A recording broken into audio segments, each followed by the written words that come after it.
Thank you, Representative Wu. The House will come to order. Please join Representative Pico in the Pledge of Allegiance. I pledge allegiance to the flag of the United States of America and to the republic for which it stands, one nation under God, indivisible, with liberty and justice for all. Mr. Shebel, please call the roll. Representatives Amabile, Bacon, Baisley, Benavidez, Burnett.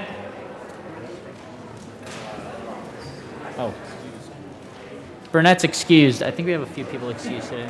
She's right there, actually. Oh, Burnett's here. Okay. Bird. Bockenfeld. Basenecker. Bradfield. Caraveo. Carver. Catlin. Cutter. Doherty is excused. Duran. Esgar. Exum. Froelich. Do not see Froelich. She's excused. Geithner. Gonzalez Gutierrez. Gray is excused. Hanks. Oh, okay. Herod. Don't see Herod. Excused. Holtorf. Hooten is excused. Oh, she's here today. Okay, Hooten's here. Judah. Hey. Kennedy. Kip. Larson. Lindsay. Montine. Luck. Lynch. McCluskey. Check. Can you guys hear me at least? McCormick. I can hear you. Okay. McKean. Got you loud and clear too. McLaughlin. Thanks, Dick. No, we'll see. Michelson Janae. Started Hear here. you. Are you guys not hearing anything going on the floor either? Mullica. Nope. Oh, Am Neville. I on my side? Ortiz. Yeah. Here. I can't figure out how to change Pelton. that. On the screen as Nope. well. Pico. Ransom. Rich. Ricks. I haven't seen Ricks yet. Excused. Roberts. I can hear them now. Can you guys hear them doing? Sandridge. Sirota. That's okay, Pelton. We'll just have to do Snyder. It. Look at you. Soper. Okay. Update again. Soper is excused. Sullivan is excused. Tipper. Titone. Valdez A. Valdez D. Van Beber. Van Winkle. Weissman. Will. Williams.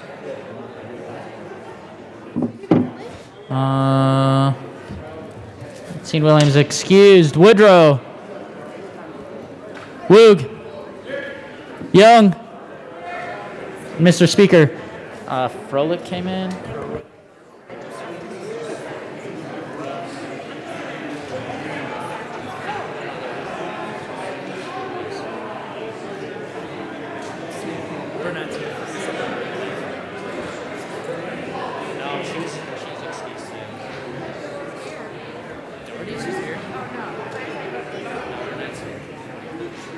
on.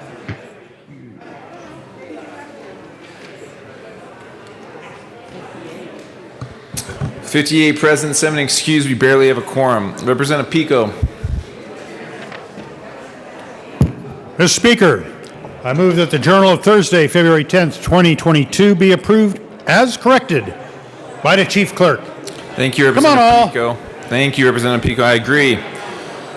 Members, you have heard the motion that the journal be approved as corrected by the Chief Clerk. All those in favor say aye. Aye. That's pretty good. All those opposed, no. No. It is Friday, though I still have the motions adopted. Announcements and introductions. Representative Kipp. And Representative Basenecker. Members, I would like to just let you know that we have a very special guest in the chamber today. Chancellor Tony Frank of the CSU system. If everybody could give him a welcome. I want to let you know that today is CSU Founders Day.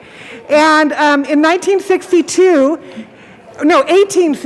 I'm sorry, I was a century off, President Abraham Lincoln signed the Morrill Act to create a new and uniquely American model of higher education, the land-grant university, dedicated to promoting the liberal and practical education of the industrial classes. Today, February 11th, 2022, our state's land-grant university, Colorado State University, celebrates 152 years providing life-changing education, world-leading research, and exceptional service to the people of Colorado. The Colorado State University system now encompasses CSU and Fort Collins, one of the nation's leading public research universities. Colorado State University Pueblo, founded in 1933, a regionally focused comprehensive university and federally designated Hispanic serving institution. And Colorado State University Global, founded in 2007, the nation's first fully online public university. Together, CSU campuses educate nearly 60,000 new and returning undergraduate and graduate students every year, with a strong track record of student success and affordability, including access for first-generation students and military veterans. Representative Basenecker. Thank you, Mr. Speaker. CSU is a significant contributor to the state's talent pipeline, with 1 in 25 Colorado workers holding a CSU degree and graduates applying their education as leaders in their industries and communities around the world, including service in the Colorado General Assembly. Colorado State has an active home in every Colorado county through CSU Extension, the Colorado State Forest Service, the agricultural experiment stations, and regional hub campuses. This year, the university opened a new public-facing campus in Denver called CSU Spur, which focuses on outreach, research, and services for the public and connects K through 12 students with professionals in animal and human health, food, and water to inspire the next generation. And members, I hope you enjoy the CSU swag bags that are at your desk, and I hope you'll also please join me today in congratulating Colorado State University and celebrating 152 years of President Lincoln's vision and the university's staunch commitment to educational equity, access, and opportunity.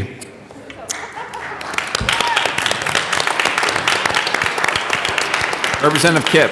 And Representative Holtorf reminded me that if you are a CSU alum, or maybe you have a kid in CSU like me, if you would please stand and just wave at Tony Frank, because we all appreciate what CSU does for Colorado. Thank you all very much. Chancellor Frank, welcome to the People's House. Great to see you. Thanks for everything you do for the state of Colorado. Further announcements and introductions. Representative Byrd. Thank you, Mr. Speaker. And members, I just wanted to let you know that my real favorite color is the House green.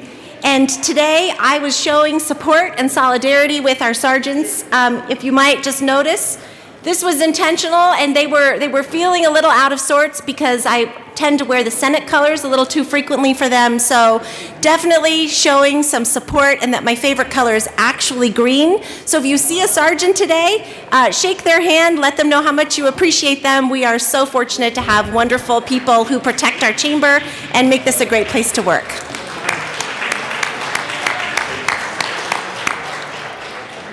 Thank you to the sergeants as always. Further announcements and introductions. Representative Bacon. Members, please direct your attention to the well. Thank you, Mr. Speaker. In honor of Black History Month, we have a tribute today. And we're going to ask Mr. Schiebel to read it for us. Mr. Schiebel. The Colorado House of Representatives, convened in the 73rd General Assembly, hereby extends sincere commendation to African American women leaders of Colorado, old and new. Dr. Maya Angelou said, "There's a kind of strength that is almost frightening in black women. It's as if a steel rod runs right through the head down to the feet." Since their presence in the country, they have had to move through time, confronting confounding misconceptions made to allow their exploitation or dismissal. As Fannie Lou Hamer once said, "A black woman's body was never hers alone. Any slave who was fair and attractive was sold as a fancy lady." Black slaves and immediate descendants were often forced to create offspring for free labor. In addition to enduring the pain of watching their children be sold away for centuries, under the guises of the myth that black women could tolerate more pain than their counterparts, their bodies would also be used to experiment on to solve medical mysteries, from understanding how organs worked to having cells stolen and used to create treatments for cancer. Even today, a third of missing women and girls are black. Coretta Scott King said, "Women, if the soul of the nation is to be saved, I believe that you must become its soul." To date, black women are more likely to earn degrees than black men, but in the workforce make 64 cents on the dollar compared to white men. Black women have the highest voter turnout rate amongst demographic groups. The women's names may not be the ones you remember, but they are the organizers, the ralliers, and the advocates at far greater rates than males. They are the ones picking up the pieces after their family members do not survive racism, and the first to declare that our lives should equally matter. Where the founding of Colorado came on the heels of new ideals and opportunities for the nation, many black women came to Colorado to seize them, as they were not found elsewhere in the states. Even though they still met challenges since Colorado's founding, black women have played a key role in developing the spirit of Colorado. And in our worst times, black women have also ensured through their strength that our state lives up to its potential. The General Assembly would like to pay tribute to Colorado's past black women legislators, the Honorables Ari Taylor, Gloria Tanner, Wilma Webb, Rosemary Marshall, and Angela Williams. Please help us celebrate them along with African American women leaders during this day of February 11th, Black History Month 2022. Representative Bacon. Thank you, members. And you may have a seat. We just also wanted to share with you a few other notable names here of Black women who really pushed Colorado to live up to our potential. First woman we want to share with you is Kathy Williams from Trinidad, Colorado. Even though she enlisted under a male name, the U.S. Army notes her as the first Black female to enlist in the Army in 1866. And Aunt Clara Brown, born a slave who found freedom at the age of 56, she was known as the Angel of the Rockies and made her mark as Colorado's first Black settler around 1860. And she was a prosperous entrepreneur and philanthropist who settled in Central City, Gilpin County. Representative Exum. Thank you, Mr. Speaker. Justina Ford, who came to Denver in 1902, was Colorado's first Black licensed physician.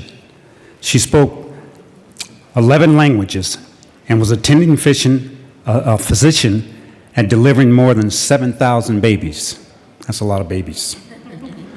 Bringing free medical services to migrant camps near Denver. And Hattie McDaniel, raised in Fort Collins, then in 1908 graduate from Denver East High School, became the first African American to win an Oscar for her role in Gone with the Wind.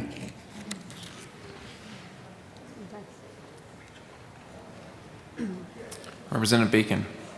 And Rachel B. Knoll became Colorado's first Black elected official in 1965 by being elected to the Denver School Board, where she brought the Knoll Resolution to end Denver's de facto segregation. This effort led to the Supreme Court Keyes case. Unlike Brown v. Board of Education, the resolution and the Keyes case found that districts could not redline or scope schools into particular neighborhoods. She would also later serve as a CU regent. Representative Judah. Women like Victoria Buckley, who in 1994, the first African American female and Republican elected to a Colorado statewide constitutional office as Secretary of State. Women like Ari Taylor and Gloria Tanner, the first African American women to serve as Colorado State representatives in 1972 and senator in 1994, respectively. Ari Taylor amended the Civil Rights Act to include women being able to obtain credit in their own names, and Senator Tanner worked to end martial discrimination in the workplace. Representative Ricks. Thank you, Mr. Speaker. Also want to recognize Edna Mosley. Edna Mosley was the first Black city council representative in Aurora, Colorado, and she was considered amongst her friends and peers as a pioneer in many ways, blazing trails in women's rights, racial equality, and fighting against gang violence. When it comes to Black women, we know that Black women still earned about 63 cents for every dollar that a white male earns. There are so many things and different inequalities that impact us. We're typically are the most educated as far as college graduate attainment, and there are so many things. We are the backbone of our families. We carry our families and our children, and there's so many things that we carry. We're supposed to be like the super women, but we're also just women, fragile as well, and still need protection. So when you see a Black woman today, think about these things and really know how you can support, because there's a lot of things that people go through every day. Thank you very much. Thank you, Representative Ricks. Representative Herod. Thank you, Mr. Speaker. Members, thank you so much for listening, and I know we have some folks who are going to come down and give tribute as well to Black women. I just want to share a quick story. As you all probably know, I was an aide and intern in this building, and when I got out of college and graduated, I went straight over to the Speaker's office not knowing who the speaker was, and asked the sergeants to show me a Democrat, because that's really all I knew about Colorado politics. And he took me to the speaker's office, and I got hired as an aide, as an intern. And it's so funny because I was actually mishired. They thought I was someone who was coming in for an interview who didn't show up. And I got the job. And so I worked here for free, but I do remember Representative Rosemary Marshall one day walked in the speaker's office with all of her glamour, and if you don't know Rosemary, if you know Rosemary, you know she has quite a sense about her. And she looked at me and she said, "Well, who are you?" And I was like, I don't actually know. I don't know who I am. Like, well, I don't know. And she said, "Well, you're going to come work for me so you can figure out who you are and what you're doing here." And I started working for her as her intern, and it was my first job in this building. She quickly realized that I needed to have a full-time position and actually advocated for me to be on legislative council. At the time, there were 3 positions that were open in legislative council, and they called Representative Marshall and said, "We really love your applicant. However, we have a problem." She said, "What?" They said, "We have 2 African American women applying for the position, and we don't know who to choose." And Representative Marshall said, "Well, how many positions are open?" And they said 3. And she said, "Hire them both." And it was odd at the time that didn't really occur to them as an option. And that's just a story to share to tell you that sometimes it does take representation and people who are in these positions to allow for opportunities of others like myself to then get the experience, learn and grow, and now be able to sit in those seats. And I'll just tell you one more story, and I won't be long because I've said this before, but it's also very important to honor the Black women who are not elected, those like our mothers, our sisters, our children, who are really just out there every day fighting, as Representative Ricks mentioned. The person I always think about when we give tribute to Black women is my 4th grade teacher, Mrs. Piper. She was my first Black teacher, and she taught me so much about what it meant to be a Black woman, to be supported in education, and to think of myself as someone who was beautiful and intelligent and could make anything of myself that I could. I was so enamored by her, seeing another Black woman in these positions, that I actually started a little group called the Piper's Princesses, and we had a book club at noon that met and read the Babysitters Club, and I didn't know at the time that would actually open the door for a lot of bullying and fights because I was such a teacher's pet. But eventually we worked through all of that too, and Ms. Piper still is someone who's so strong in my heart and in our family because she taught me so much. So thank you all for allowing this tribute, and I look forward to hearing your stories too. Thank you. Thank you, Representative Herod. Madam Speaker Pro Tem Benavides. I just wanted to thank the Black Caucus for bringing this tribute, and I think learning about these women is extremely important. And I just wanted to tell you about 2 more.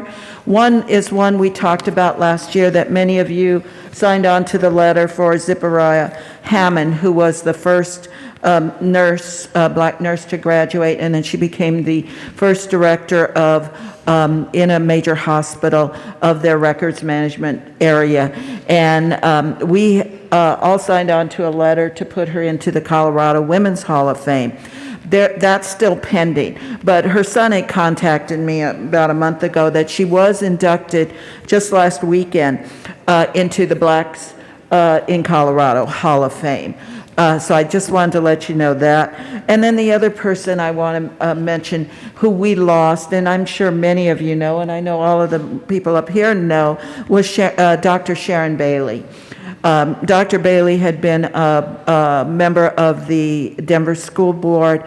She had worked as a senior advisor for the Denver Auditor's Office. She was back working and had done the Bailey Report on the deficiencies in Denver Public Schools with respect to African American teachers, students, and her and her family have been longtime committed, and she's the kind of individual that never let go of her culture and the need to represent the people in her community. And we lost her unexpectedly just a couple of months ago. So I did want to mention her as well. And again, thank the Black Caucus for doing this.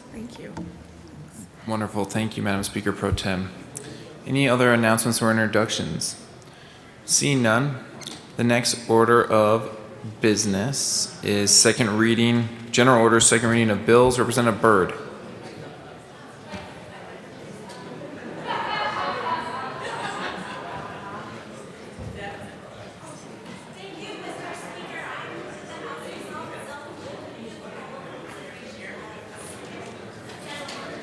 As a proper motion, seeing no objection, Representative Byrd will take the chair.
The committee will come to order. You want this up a little higher?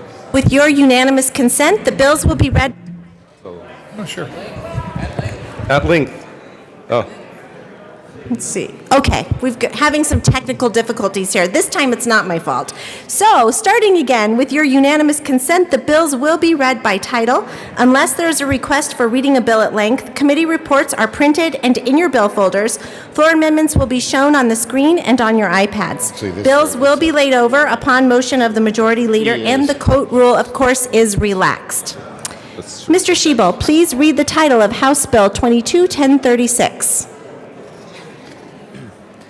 House Bill 1036 by Representatives Snyder and Soper, also Senator Lee, concerning a requirement that certain real estate commission-approved forms specify whether the real estate transaction on which a form is based concerns the land saver's inspection of the real estate. Representative Snyder. Thank you, Madam Chair. I just want to say what a pleasure it is to serve with you. It is such a pleasure to serve with you, Representative Snyder. Thank you. And with that, I will move House Bill 1036. All right. The bill has been moved. Who would like to speak? Representative Soper. Thank you, Madam Chair, and it's also an honor to serve with you. It is such an honor to serve with both of you. This bill is, I know, the bill you've been waiting all year to hear. It is one that, just to explain the problem first, and then we'll get to what we're doing here in the bill. When you go to have a closing, for example, for a real estate deal, what ends up happening is there's a form called the ILC, or the Improvement Location Certificate, which is basically a rough sketch by a surveyor showing where things are located on your property. That costs $300, but a lot of times what is required is a land survey, which is a $300 document, and is one where they actually go out and measure the property to see what's exactly where. And this has led to a lot of confusion, where people will get to the very end of a transaction, and all of a sudden what they really need, the document, the land survey, is not there, and then they have to go back and get it. So this just clarifies that the ILC is not a land survey.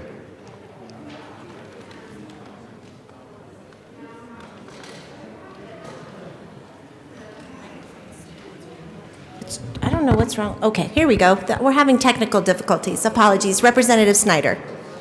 Thank you, Madam Chair. Yes, as my co-prime said, this is really a public-facing effort.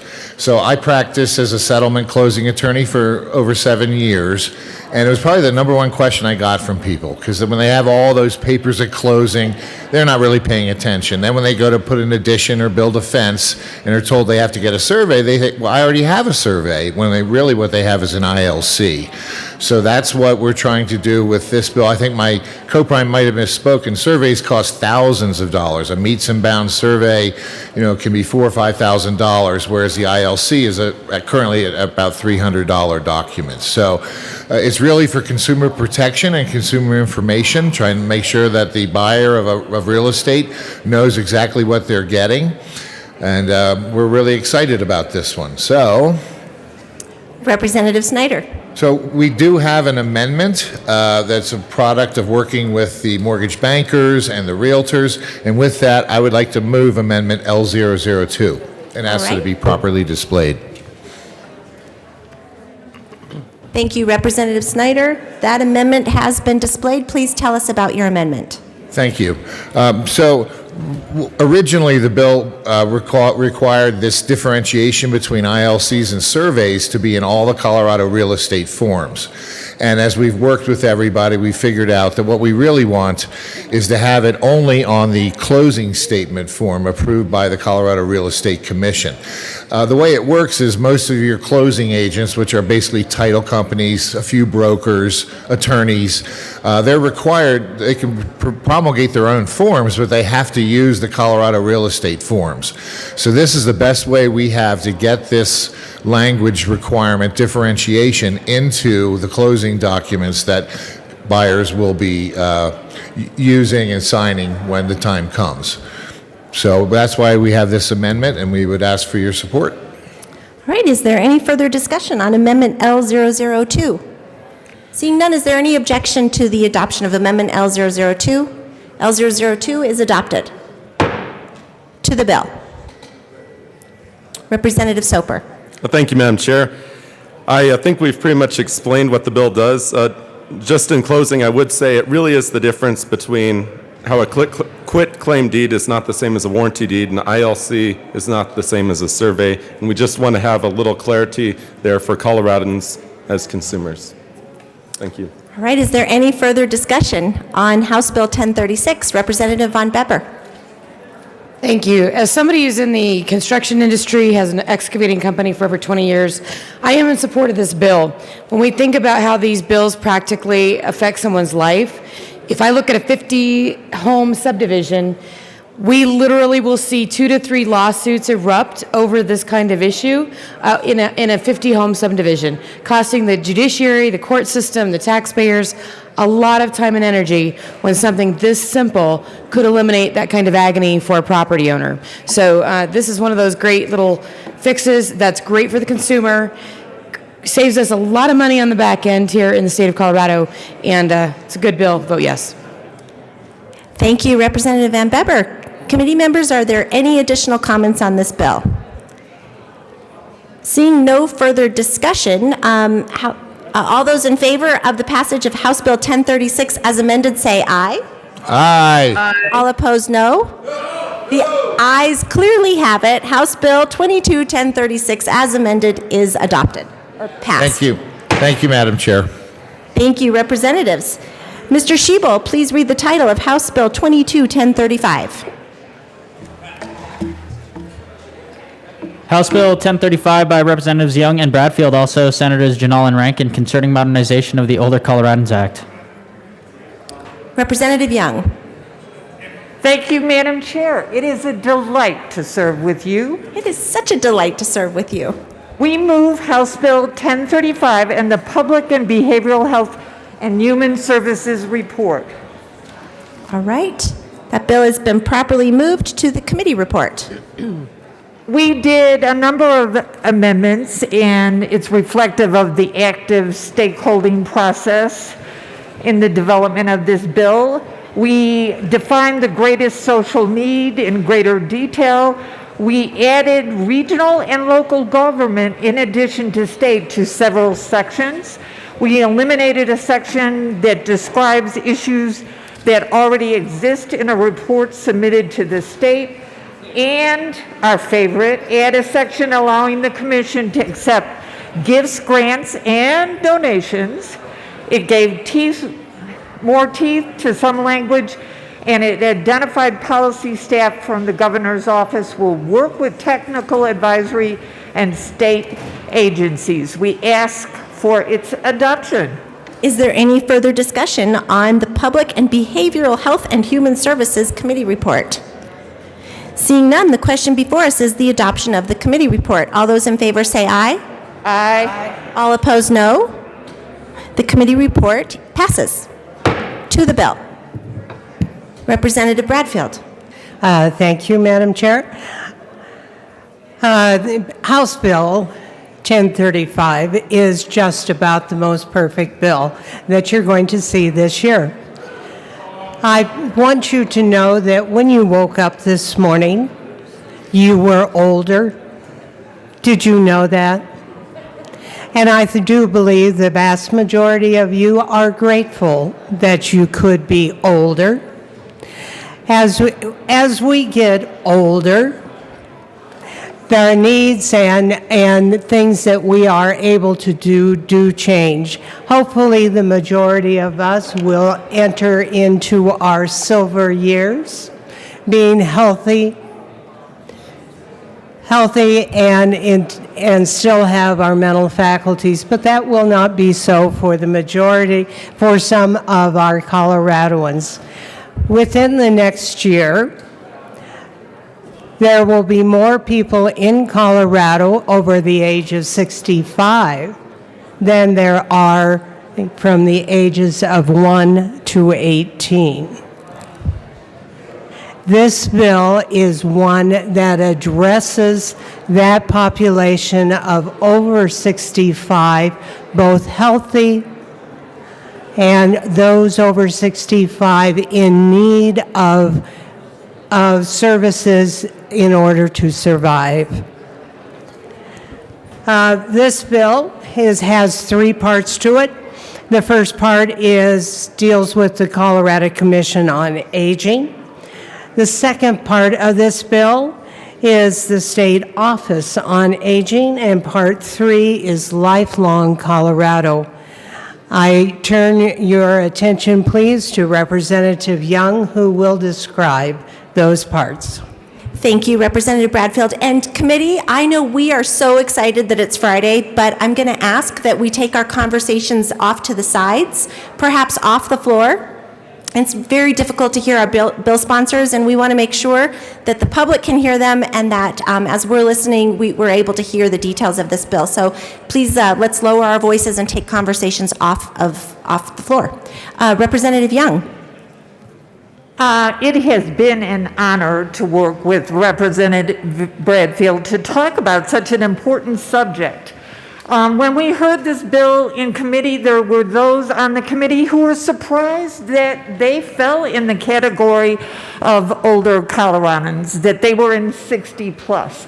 And certainly we don't have to self-identify, but I will self-identify as somebody facing the challenges of being an older Coloradan. And that is why I see this as such an important bill, because this will not only provide for a better experience for those of us over the age of 60, it also is a plan to improve the life of all Coloradans and providing a healthier Colorado for them. We know that we need to increase our look at all the scaffolding that we need around having transportation, having secure retirement, having health care in order to move on to very successful 60-plus years. We all have unique life circumstances as we age, and this modernization will address that. The question is, why is the modernization occurring now? There is a history of 59-plus years to the Older Coloradans Act, and so it's about to be in the 60-plus category, so we decided to spruce it up, and SAPCA, the Strategic Action Planning Group on Aging, was being sunsetted, and DORA recommended that this work be done by a state agency. I encourage you, as you look at your bills this year and in the years to come, to make sure you're addressing the issues of older Coloradans, and I encourage you to have an aye vote and move the state in the direction it needs to go. Thank you. Thank you, Representatives Bradfield and Young. Committee members, are there any additional comments or discussion on this bill? All right, seeing none, the question before us is the passage of House Bill 1035. All those in favor say aye. Aye. All opposed, no. The ayes have it. House Bill 1035 is adopted or passed. Mr. Schiebel, please read the title of House Bill 1041.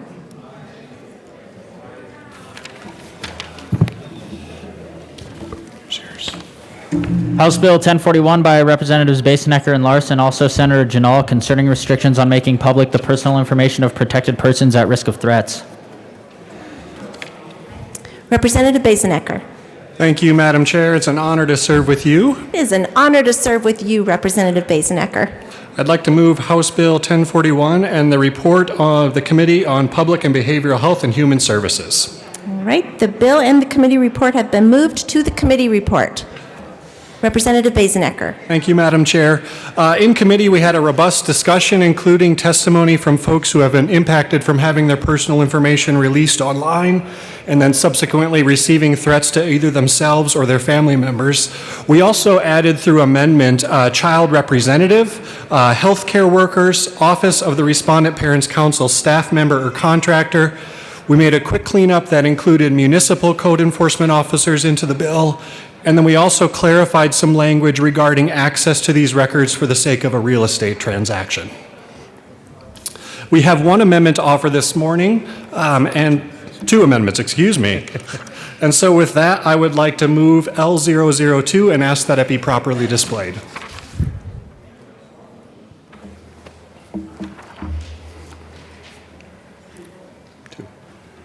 All right, Amendment L002 has now been properly displayed and the amendment has been moved to the amendment. Representative Basenecker. Thank you, Madam Chair. This amendment adds an officer or agent of the State Bureau of Animal Protection or an animal control officer to the list of folks who could shield their information should they receive a threat to themselves or their immediate family. After passing the bill out of committee, we heard from these folks that their officers have also experienced threat, and we just think it's the right thing to do to offer this level of protection to these officers should they experience a threat. All right, is there any additional discussion on Amendment L002? Seeing none, or any objection to the adoption of Amendment L002? Seeing none, L002 is adopted. To the committee report, Representative Larson. Thank you, Madam Chair, and we have a second amendment, so I would like to move, or I do move Amendment L003 and ask that it be displayed.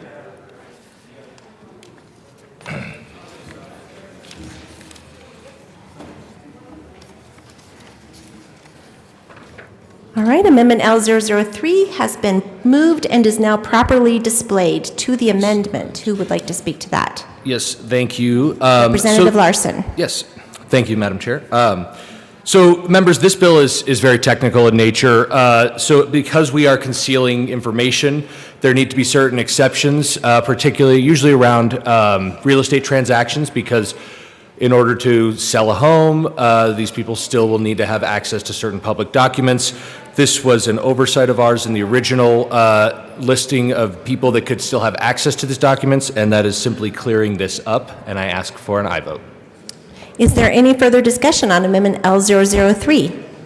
Any objection to the adoption of Amendment L003? Seeing none, Amendment L003 is adopted.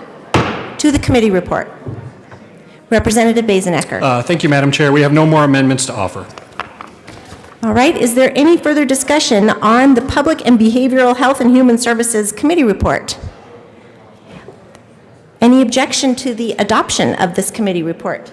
Seeing none, the committee report is adopted. To the bill. Representative Larson.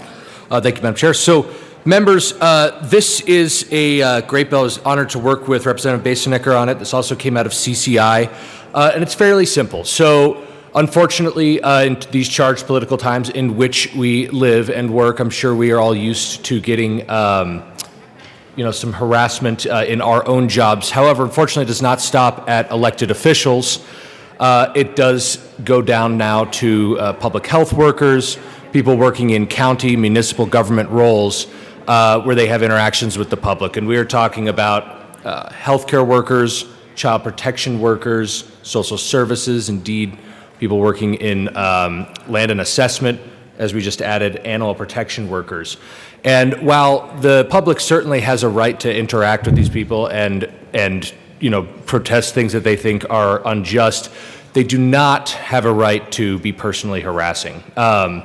And basically what this bill does is in very limited circumstance, so again, this is not a blanket allowing every municipal worker and county worker in the entire state to conceal their information. There has to be an actual incident that would spur it on.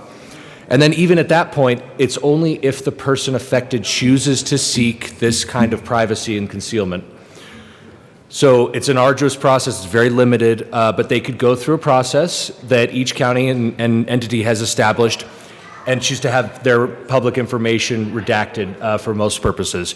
We think it's pretty limited, pretty tailored and targeted, and frankly is going to address an issue. If you're seeking a job in public service or a job in healthcare, I don't think that your average nurse thinks, oh, I might be subjecting myself to somebody coming and picketing at my home in order to take this job. It's just not something that people should be dealing with in these professions. So we'd like to offer them a pretty reasonable protection. Representative Bazenecker. Thank you, Madam Chair. Pleased to be working with Representative Larson on this bill. Simply put, nobody deserves to do their job and be threatened as a result. We think these are common sense measures that should an individual experience threats from the public, they can take to protect themselves or their family. Especially in these critical times, the role of healthcare workers in our community remains vital to our health as a body, and we just feel like this is one of the things that we can do to provide protections to code enforcement officers, animal control officers, folks who work with children in really precarious situations, and healthcare workers, and so we'd urge your support. Thank you, bill sponsors. Is there any further discussion? Seeing none, the question before us is the passage of House Bill 1041. All those in favor say aye. Aye. All opposed, no. Aye. The ayes have it. House Bill 1041 passes. Mr. Schiebel, please read the title of House Bill 22-1071.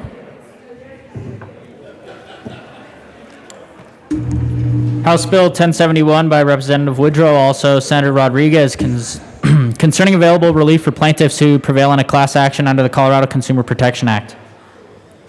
Representative Woodrow.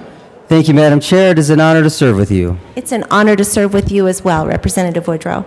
Good morning, colleagues. So excited to stand before you today on second reading of House Bill 1071, a bill that restores class actions to our beloved Consumer Protection Act. My friends, for over 40 years, Coloradans enjoyed robust protections under the Colorado Consumer Protection Act. But that all changed 10 years ago when a federal court read class actions right out of the act. As a result, for the past 10 years, private enforcement of our Consumer Protection Act has ground to a virtual standstill. This bill simply seeks to restore the law to what it was before those 2012 decisions. Now, you might say, Rep. Woodrow, won't this open the floodgates to litigation? And I answer, no. We had class actions for over 4 decades, and Colorado was never a hotbed for frivolous lawsuits. And you might say, Rep. Woodrow, what about the Attorney General? True, the Attorney General does a great job of protecting consumers, but that office alone can't police everything at all times, and we should not always rely on government to police the marketplace. Indeed, if you favor less government interference and more market-based solutions, this is the bill for you. So, with that, colleagues, in the words of our dear friend Representative Mark Catlin, good bill, vote yes. Thank you, Representative Woodrow. Representative Woodrow, just in an abundance of caution, would you please move your bill one more time? I move House Bill 1071. All right, that bill has been properly moved. Is there any further discussion on House Bill 1071? Seeing none, the question before us is the passage of House Bill 1071. All those in favor say aye. Aye. All opposed, no? The ayes have it. House Bill 1071 passes. Mr. Schiebel, please read the title of House Bill 1087.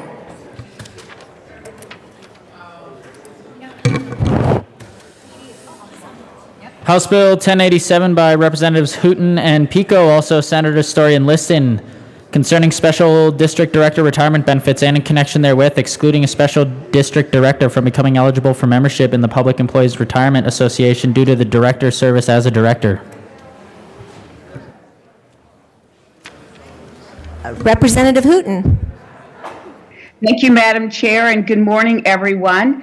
I'm very happy to tell you a little bit about House Bill 1087. Representative Hooton, before you tell us about your bill, will you please move it? Oh, I apologize. Yes, Madam Chair, I move House Bill 2210. And there is no committee report. Okay? Can you say it again? It didn't come through. Which? I move, Madam Chair, House Bill 221087. Okay, There is perfect. no committee report. Thank you, Representative Hooton. Please tell us about your bill. Yes, and if you have a hard time hearing me, my colleague on the bill, Representative Pico, is quite well-versed and can fill in.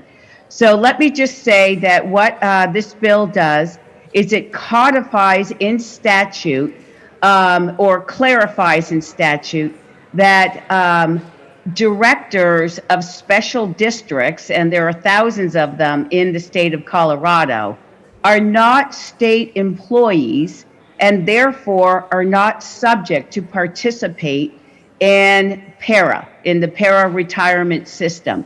And there has been heretofore a lot of confusion about that. Most directors aren't paid anything for their participation. Those who are compensated nominally.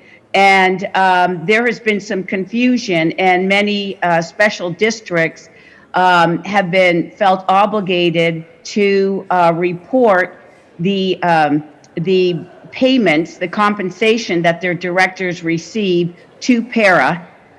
So this makes it clear that unless you're a retired state employee or serving as a director in a special district while currently being a state employee, then you're already participating in PARA. But you are not a state employee by virtue of being a director of a special district. And so I think this is a common sense cleanup. It's a case of the little things matter.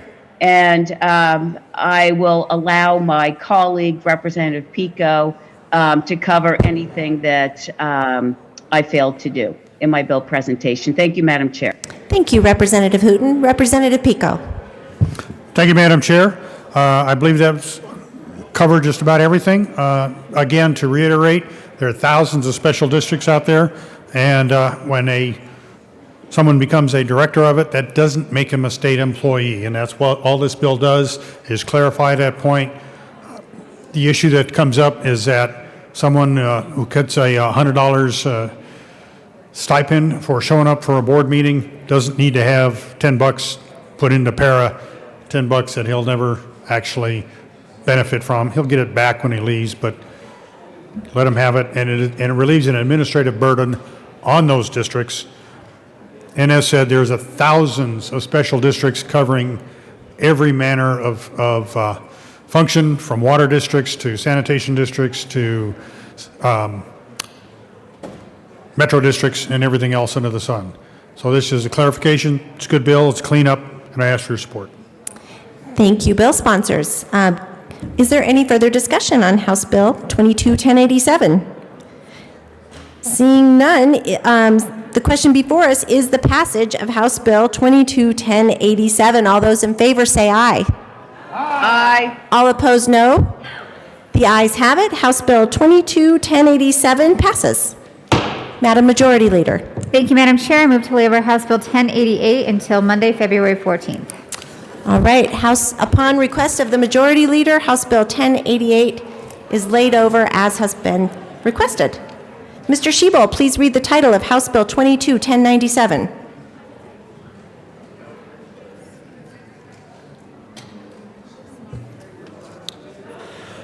House Bill 1097 by Representative Valdez D., also Senator Simpson, concerning the authority of a Board of County Commissioners to file an application for dissolution of a special district with a special district's Board of Directors and in connection therewith allowing a Board of County Commissioners to consent to dissolution by court order without an election of a special district with no outstanding financial obligations or debt. Representative Valdez D. Thank you, Madam Chair. It's an honor to serve with you. Representative, it is an honor to serve with you. Representative Valdez D. Thank you, Madam Chair. I move House Bill 1097, and there's no committee report. Did you get the committee report also? Okay, so to the committee report. Thank you, Madam Chair.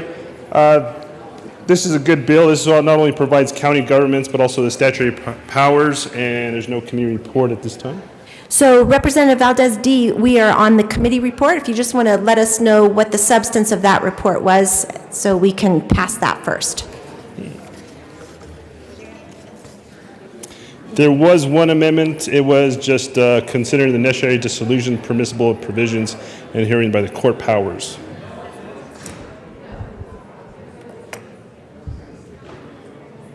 Yes. All right. Is there any further discussion on the Transportation and Local Government Committee report? Seeing none, the question before us is the adoption of the Transportation and Local Government Committee report. All those in favor say aye. Aye. All opposed, no. The ayes have it. The committee report is adopted. To the bill, Representative Valdez D. Thank you, Madam Chair. This bill will provide county governments with the same statutory powers as municipalities and regular service authorities with regard to following the dissolution of special districts which are defunct and no longer providing service to a community. This bill is not only brought to me and my state senator from Huerfano County, as there is a special district there that is defunct and we want to just get it off the tax roll. With that, I ask for your support and your vote on House Bill 1097. Thank you, Representative Valdez D. Is there any further discussion? Seeing none, the question before us is the passage of House Bill 22-1097. All those in favor say aye. Aye. All opposed, no. The ayes have it. House Bill 22-1097 passes. Madam Majority Leader. Thank you, Madam Chair. I move the committee rise and report.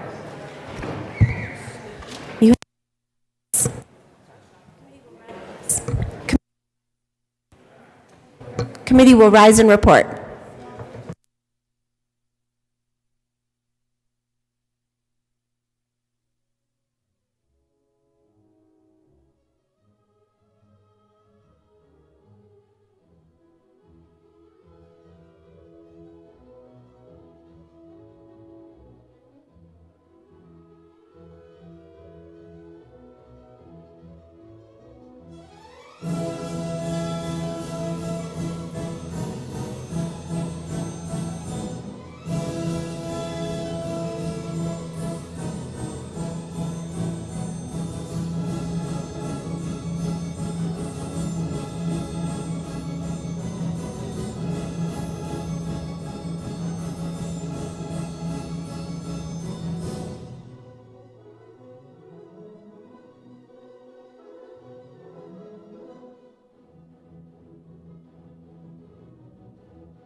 House will come to order. Mr. Shebel, please read the report of the Committee of the Whole. Mr. Speaker, your Committee of the Whole begs leave to report it has under consideration the following attached bills, being the second reading thereof and making the following recommendations thereon. House Bill 1035 is amended, 1036 is amended, 1041 is amended, 1071, 1087, 1097 is amended. Passed on second reading and order engrossed and placed on the calendar for third reading and final passage. House Bill 1088 laid over until February 14, 2022. Representative Byrd.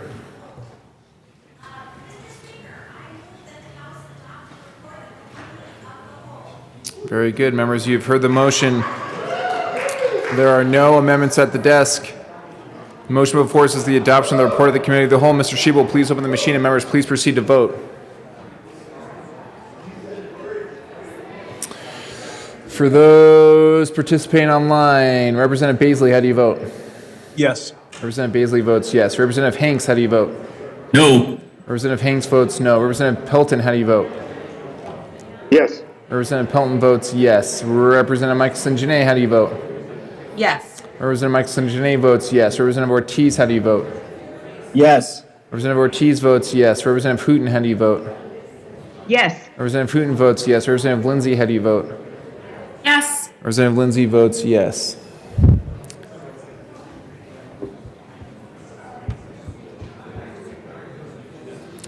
Please close the machine. With 41 aye votes, 21 no votes, and 3 excused, the report of the Committee of the Whole is adopted.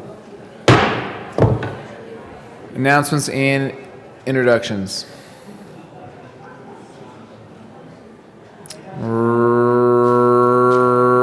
Representative Sirota. Or not.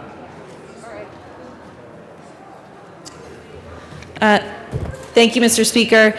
The Public and Behavioral Health and Human Services Committee will meet 20 minutes upon adjournment in our regular room 112 to hear House Bill 22-1090 and a presentation on the Families First Act. Thank you, Representative Sirota. Representative Holtorf. Thank you, Mr. Speaker. Many of us remember the former Representative, now Senator Larry Liston, and his unique opportunity to bring economic news during announcements and introductions. He did appoint me as his predecessor, and I have been lax in my duties. I did want to announce that in the Denver Post there was an article on U.S. economy, inflation highest in 40 years, and we're still looking for the root cause of that. Thank you, Mr. Speaker.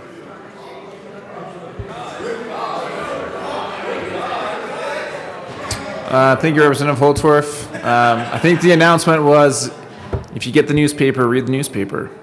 Any other announcements or introductions? Representative Luck. Thank you, Mr. Speaker. So I have a request, a lost and found request. I don't know if we have lost and found in this building or not. Do we? Okay, well, I'd like to know where that is. Yesterday, we started circulating a birthday card for Representative Titone, and it has gone missing. So if anybody knows where it went, please return it. It is a travesty. I completely agree. Completely agree. So happy belated birthday. And it was signed by basically everyone on our side, sorry, the Republican side. And so if you, I'm sorry. In my caucus, that's generally what I do. It's my responsibility. I'm sorry. I feel responsible. If you guys can find it, please let me know. It is Friday. It is National Inventors Day, and so that is a day I picked patience to highlight patience, and so I was thinking about who to highlight who demonstrates patience. One of the people that I thought of was Rep. Weissman, who serves as the Judiciary Chair. And this week, he had to endure and help us to navigate a grammar discussion that lasted an hour. And so I would call that intense patience. So thank you, Rep. Weissman for that. Also, yesterday on the ride down in the elevator, I was with some other folks who work in this building a lot, and I said, what representative would you say demonstrates patience? And nicely, they said, everyone demonstrates patience. They just kind of gave me this look like, yeah, who? Well, yeah, they do, and they do. But then they said, you know what, I think above all, it would be Representative Will, that he demonstrates patience. So he's not paying attention, but there you go. He's being patient with the little one over there. Anyways, one last thing I wanted to note. Shane Sandridge, Rep. Sandridge, pointed this out on behalf, I think, of the whole chamber who knows her, but we just, he wants to say he will miss Ellen Maroney, who today is her last day, and so I believe that expresses the sentiment for all of us. So, although we won't be able to get to see her again soon, it still stands wherever she was just there, wherever she went. I asked her not to leave the chamber, and she did. So, anyways. There she is. Oh, there she is. She's back there now. 7 years, and so we thank you. And to all, you are loved, you are amazing, you are worthy and adored, and we can't wait to see you again soon. Yeah, congratulations, Ellen, on your new job, and thank you so much for your service to the state. Further announcements and introductions? Seen none. Majority Leader Eskar. Thank you, Mr. Speaker. Members, thanks for the work today. Happy Friday. Have a great weekend. Drive safely home. The snow is coming. With that, I ask that the House stand in recess until later today. She moves that the House stand in recess until later today. Seeing no objection, the House will stand in recess until later today.